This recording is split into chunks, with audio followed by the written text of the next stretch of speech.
The market research industry has reacted to the massive uncertainties regarding future consumer behavior as a result of the corona pandemic. It is providing the various stakeholders from industry and society with numerous scientific and commercial studies, some of them self-financed, to guide them through the thicket of the new normal. Most studies follow a classical, explicit attitude measurement approach susceptible to low predictive validity. It seems that attitude-related responses are too often taken at face value by consumers without critically questioning them. Of course, in each of the numerous surveys, there's the usual distribution of yes and no answers to our questions. But are there corresponding behavioral intentions behind the answers that companies and politicians need to plan for the future? Or do we fall into the traps of social desirability, political correctness, and mere lip services, especially when it comes to questions on attitude measures related to COVID-19? In our study, COVID-19 fever, an integrated measurement of explicit and implicit metrics was applied to better predict consumer behavior. The results can be transferred into a conversion model based on behavioral economic principles that shows a high practical relevance for marketing. The questions to be answered in our study mainly refer to the following two. What changed attitudes do consumers show as a result of corona? Which responses are mere lip service, which show a close link to the future behaviors? The theoretical basis of the measurement model used by Neuron, called iCode, is Fasio's attitude accessibility model. iCode smart test is scientifically validated. The results show the tension between rationalizing opinions and the underlying security and trustworthiness in the form of implicit confidence. The operationalization is carried out by response time measurement, which measures the latency of a person until they express their own opinion.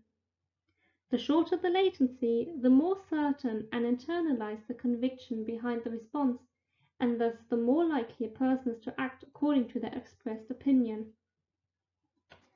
The COVID-19 fever study is a large-scale global comparative study led by Neuron, conducted in 20 countries, each with up to 1,000 respondents, using a population quota. The international study started in April 2020 and covered different topics around COVID, such as impact on economy financial situation, impact on society isolation, and health-related topics.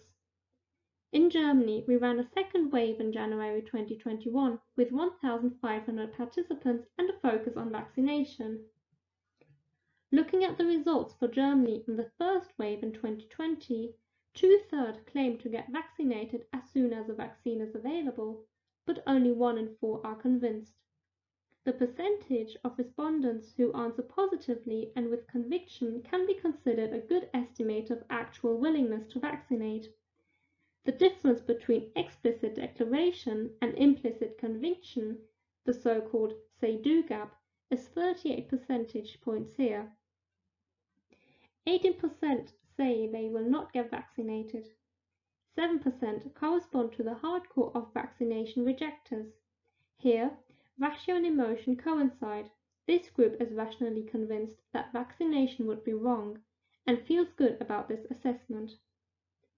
The intermediate groups are particularly exciting. The cognitive deliberators need the last emotional support, the final nudge, so to speak, while the shaky rejectors can often use both, better arguments and further emotional uncertainty that the rejection of a vaccination could also be emotionally wrong. Accordingly, it stands to reason that converting considerers is an easier task than reaching with deniers. Over time, the proportion of convinced vaccinators has increased significantly to 59% in January 2021. The responses show in an impressive manner the need to distinguish between easy lip services and internalized beliefs driving future behavior. The combined acquisition of implicit and explicit responses with iCode Smart Test captures answers free from conformity, post-conscious rationalization, or wishful thinking in order to derive valid recommendations for action.